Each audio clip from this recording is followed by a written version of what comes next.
So guys, जैसा कि हमने पिछले एपिसोड में देखा, बोधिसत्व एशियन ट्री धरती की गहराइयों में समा गया था। जियोयान को पूरा यकीन था कि उनकी मुलाकात फिर जरूर होगी और वह बोधिसत्व हार्ट की मदद से फाइट संत के दायरे में पहुंच सकता है। वह वहां से निकलने ही वाला था, पर तभी हेवन डीमन फिनिक्स ट्राइब के मेंबर ने उस जगह को एनर्जी से पूरी तरह से कवर कर दिया था और बाहरी दुनिया से संपर्क काट लिया था। वो अभी भी होन्यू के साथ मिलकर गहरी चाल चल रहे थे। होन्यू ने होलो सोल्स के सेकंड तियानजुन को वहां बुला लिया, जिसका नाम गुयू था। उसकी नजर जियोयान पर नहीं बल्कि जूनर की डिवाइन ब्लड लाइन पर थी, जिससे उसने होन्यू की बातों पर भी ध्यान नहीं दिया। जियोयान जानता था कि अगर उसे हराना है तो एंग्री बुद्धा फायर लोटस का इस्तेमाल करना होगा, इसीलिए वह अपनी हेवनली फ्लेम को मर्ज करके उसे रिफाइन करने लग गया। इसी बीच एक खतरनाक बैटल स्टार्ट हो गई थी। मेडुसा, लिटिल फेरी, डॉक्टर और जूनर मिलकर गुयू की डार्क बॉडी से लड़ रही थी, लेकिन उन्हें कोई खास नुकसान नहीं पहुंचा पा रही थी। जूनर ने गोल्डन एम्पर फ्लेम का भी इस्तेमाल किया, पर इसका कोई असर नहीं हुआ, इसीलिए उसने अब अपने गोल्डन एम्पर बर्निंग फॉर्मेशन को एक्टिवेट करना शुरू कर दिया। लेकिन ओल्ड गुयू डरा नहीं बल्कि खुश हो रहा था कि अब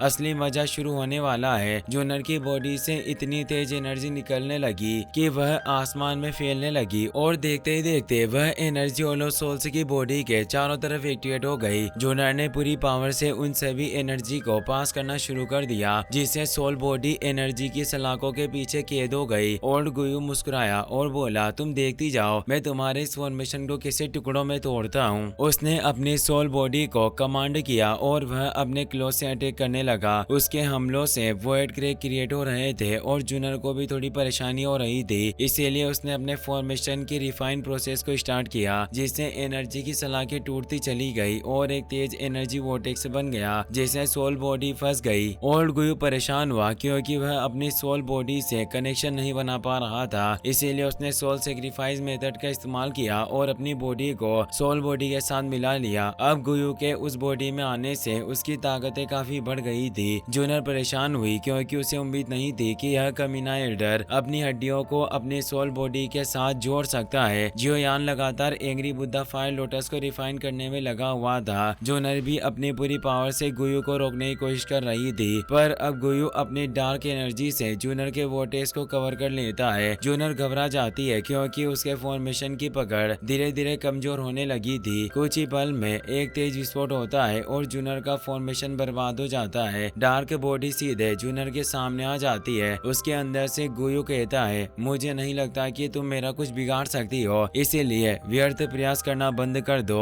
और मेरे आगे झुक जाओ। जूनर कहती है, मैंने कभी नहीं कहा कि मैं तुम्हें हराना चाहती हूँ, मैंने तो पहले ही अपना टास्क पूरा कर लिया है, मुझे सिर्फ तुम्हें रोकना था। और अब वह आगे से हट जाती है। जियोयान उसके पीछे मौजूद था, जिसने एंग्री बुद्धा फायर लोटस को रिफाइन कर लिया था। जियोयान कहता है, बुजुर्ग कमीने, माफ करना कि मैंने तुम्हें इतना इंतजार करवाया, पर अब तेरी मौत नजदीक है। और वह अपने एंग्री बुद्धा फायर लोटस को आगे बढ़ाता है, जिसे भयानक एनर्जी निकल रही थी। बाकी सभी अभी भी फाइट में व्यस्त थे। किंगलिन जियो फेंग से लड़ रही थी। जियो फेंग काफी परेशान हो गया कि इस लड़के ने फायर लोटस को रिफाइन कर लिया। कमांडर किंगयान भी हुनयू से लड़ रहा था और उसने हुनयू को दूर धकेल दिया। वह भी परेशान था कि जियोयान अपने हेवनली फ्लेम से बने लोटस का इस्तेमाल करने वाला है। सभी साथी डर गए क्योंकि हर कोई जानता था कि इस लोटस की चपेट में आने से कितना नुकसान हो सकता है। कमांडर ने सभी साथियों से जल्दी से पीछे हटने को कहा। हर कोई तेजी से पीछे चला गया।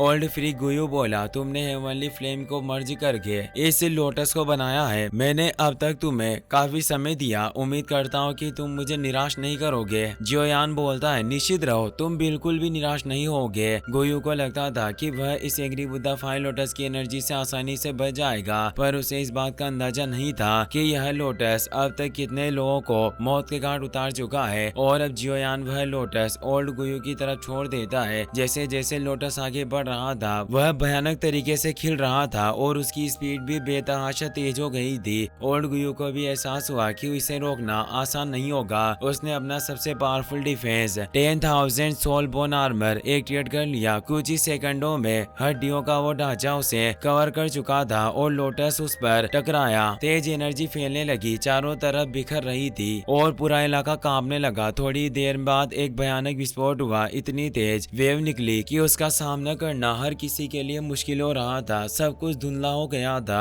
हेवन डीमन फिनिक्स ट्राइब द्वारा बनाए गए बैरियर में भी क्रैक्स पड़ने लगे और वह पूरी तरह से बिखर गया। एंग्री बुद्धा फायर लोटस अपने फियर से फॉर्म के साथ खिल उठा। जियो फिंग घायल हो गया और खुद को संभाल नहीं पा रहा था, इसीलिए फिंग किंगर उसे सहारा देती है। हुन्यू परेशानी में था। उसे समझ नहीं आ रहा था कि एंग्री बुद्धा फायर लोटस ने सेकंड तियानजुन की सोल बॉडी पर क्या असर किया होगा। धीरे धीरे जब फायर लोटस नष्ट हुआ तो ओल्ड गुयू की डार्क सोल बॉडी फिर भी वहीं मौजूद थी, पर उसका प्रोटेक्शन बुरी तरह से नष्ट हो चुका था। अजीब बात यह थी कि वह बिल्कुल हिल नहीं रही थी। होन्यू मुस्कुरा उठा। उसे लगा कि उसके सीनियर को कुछ नहीं हुआ। वह हंसते हुए कहता है, जियोयान, इस बार तुम्हारी कोई चाल काम नहीं आने वाली और अब मैं देखना चाहता हूँ कि तुम्हारे पास कौन कौन सी स्किल्स है जो तुम मेरे सीनियर के खिलाफ इस्तेमाल करने की हिम्मत रखते हो। तभी गुयू की सोल बॉडी में दरारें पड़ने लगी। यह देखकर होन्यू बुरी तरह से घबरा गया। आज तक कोई भी उस सोल बॉडी को नष्ट नहीं कर पाया था। उसे यकीन नहीं हो रहा था, पर अब वह सोल बॉडी धीरे धीरे बिखरने लगी और पूरी तरह से नष्ट हो गई। जियोयान भी चिंतित था।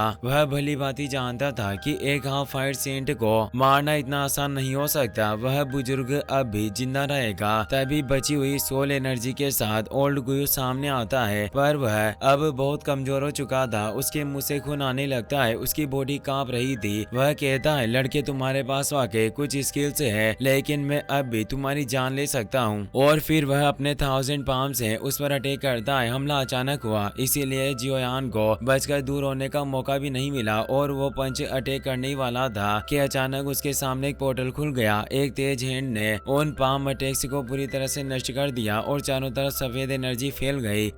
मास्टर याओ लाओ वहां चुके थे। वह बोले, गुयू, क्या तुम्हें लगता है कि तुम अपनी क्षमताओं के साथ मेरे शिष्य को चोट पहुंचा सकते हो और उसे मुझसे दूर कर सकते हो? और गुयू नाराज हुआ। उसने उम्मीद नहीं की थी कि याओ लाओ इतना पावरफुल बन चुका होगा। जियोयान मास्टर से कहता है, आप यहाँ कैसे आए? याओ लाओ धीरे से मुस्कुराते हुए बोले, तुम काफी समय से इस एशियन डोमेन में मौजूद थे और तुम्हारी तरफ से कोई संदेश नहीं आया, इसलिए मैं चिंतित था। खुशकिस्मती से मैं सही समय पर पहुंचा हूँ। जूनर भी उन्हें देखकर खुश हुई और बोली, वाकई यह बड़ा सौभाग्य है कि याओ लाओ सही समय पर आ गए। याओ लाओ गुस्से से कहते हैं, तुम ऑल ऑफ सोल्स के कमीनो, अगर तुम मेरे डिसेबल को लेना चाहते हो तो तुम्हें पहले मुझसे होकर गुजरना होगा। ओल्ड गुयू आंखें तरेर कर बोला, याओ लाओ, तुम्हारे फॉलिंग स्टार पवेलियन का हमारे ऑल ऑफ सोल्स के सामने कोई औकात नहीं है। तुम हमसे इस तरह बात क्यों कर रहे हो? अगर मैं यहाँ एक और तियानजुन को बुलाकर खड़ा कर दूं तो क्या फिर भी तुम इतने अहंकारी रह पाओगे? जूनर तेजी से आगे आती है और कहती है, अगर तुम सिर्फ नंबर्स के बलबूते पर ही लड़ना चाहते हो तो मेरा गु क्लेन भी तुमसे बिल्कुल नहीं डरता।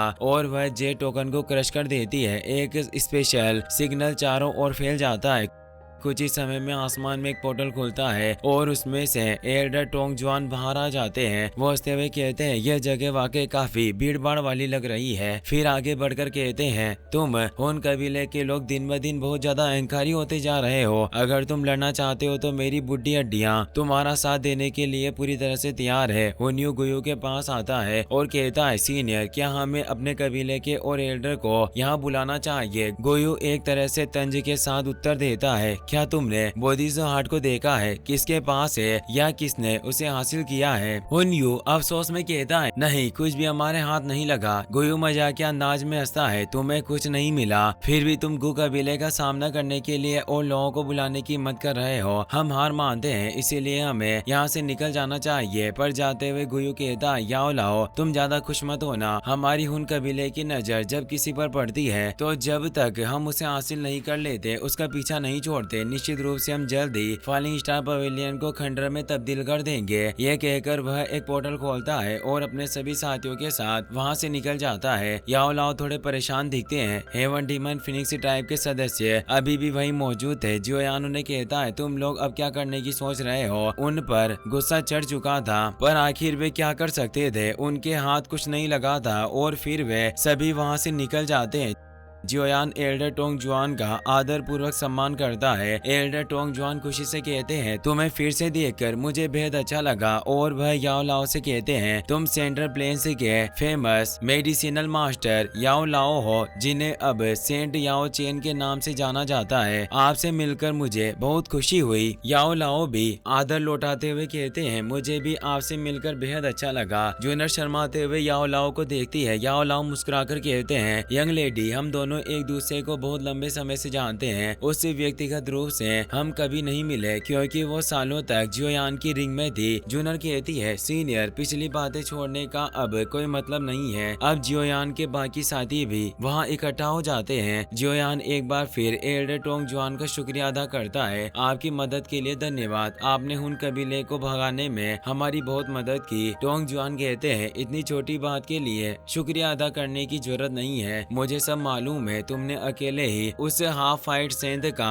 सामना किया और उसे इस हद तक मजबूर कर दिया कि वह अपना शक्तिशाली हमला करने के लिए तैयार हो गया। याओ लाओ जियोयान से कहते हैं, तुमने गुयू को इस बार काफी गंभीर रूप से घायल कर दिया है। उसे ठीक होने में वाकई काफी समय लगेगा। एल्डर टोंग जुआन धीरे से कहते हैं, तुम सब हुन कबीले को लेकर इतना परेशान मत होना। हमारा गु कबीला हुन कबीले की गतिविधियों पर निगरानी रखेगा। अगर वे कोई भी गलत कदम उठाएंगे तो हमें तुरंत पता चल जाएगा और मैं निश्चित रूप से फॉलिंग स्टार पवेलियन में तुम्हें मैसेज भेज दूंगा। जियोयान फिर से एल्डर टोंग जुआन का धन्यवाद करता है और सब धीरे धीरे वहाँ से विदा लेते हैं। जूनर भी थोड़े समय के लिए जियोयान के साथ रहना चाहती थी, पर एल्डर टोंग जुआन कहते हैं, तुम्हारी डिवाइन ब्लड लाइन पर पहले ही हुन क्लैन की नजर पड़ चुकी है, इसीलिए इसे छीनने का खतरा बना रहेगा। तुम्हें वापस मेरे साथ चलना होगा। जूनर मायूस हो जाती है। वह जियोयान के पास आती है और कहती है, तुम्हें अब और ज्यादा केयरफुल रहना होगा। हुन कबीला हमेशा तुमसे बदला लेने की कोशिश करेगा। इस बार उन्हें बड़ा नुकसान उठाना पड़ा है, इसीलिए वो तुम्हें कभी भी ऐसे ही जाने नहीं देंगे। जियोयान उसके कंधे पर हाथ रखकर विश्वास दिलाता है, मैं उन्हें संभाल लूंगा, तुम बेफिक्र रहो। टोंग जुआन कहते हैं, अब जाने का वक्त हो चुका है, तुम सभी अपना ख्याल रखना। और वह एक पोर्टल खोलते हैं और जाने लगते हैं। जूनर भी जाने लगती है। दोनों एक दूसरे से बिछड़ने के लिए काफी दुखी थे। याओ लाओ जियोयान से कहते हैं, तुम्हें उसकी इतनी ज्यादा चिंता नहीं करनी चाहिए और न ही फॉलिंग स्टार पवेलियन की। जब तक फॉलिंग स्टार पवेलियन में तुम्हारे मास्टर मौजूद है, हुन कबीला अपनी इच्छा अनुसार कुछ भी नष्ट नहीं कर सकता। अब वक्त आ गया है कि हम भी यहाँ से प्रस्थान करें। जियोयान भी जाने लगता है। तभी उसे एहसास होता है कि जूनर वहीं मौजूद है। वे आखिरी बार एक दूसरे को देखते हैं और इसी के साथ यह एपिसोड यहीं पर समाप्त होता है। वीडियो पसंद आया हो तो अपने दोस्तों के साथ शेयर करें। साथ ही वीडियो को लाइक और चैनल को सब्सक्राइब करने के लिए आपका तहे दिल से शुक्रिया। Thanks for watching.